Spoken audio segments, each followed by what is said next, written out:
आसंतु जानिबा पुराण विषय। पेचा काହାର बाहन अटे? मां लक्ष्मीकर बाहन अटे। ध्रुवंकर मातांकर नाम कौन थिला? सुनीति। पांडव 5 भाईक मध्यरु बड़ किए? युधिष्ठिर। देवी दुर्गांकर बाहन किए? सिंह।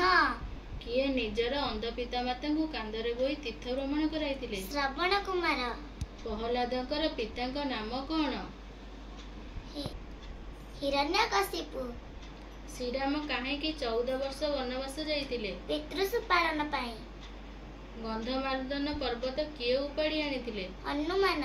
श्रीरामचंद्रଙ୍କ स्त्रीଙ୍କ नाम कौन? सीता। कन्नଙ୍କ मातांक नाम कौन? कुंती। कैकेयी काहार राणी थिले? दशरथंक। श्रीकृष्ण पिलादिने कौन खाइबाकु भल पाउथिले? लहुणी। लक्ष्मणଙ୍କ मातांक नाम कौन? सुमित्रा। वामन अवतार रे प्रभु काहाकु पाताळकु चापिथिले? पोली। श्रीकृष्णकर चक्रर नाम कौन? सुदर्शन। प्रभु नारायणकर बाहन कौन? गरुड़। शिवंकर बाहन कौन? वृषभ। प्रभु गणेशंकर बाहन कौन? मूषा। प्रभु कार्तिकंकर बाहन कौन? मयूर। साप केउ देवता गलारे शोभा पाए? शिव।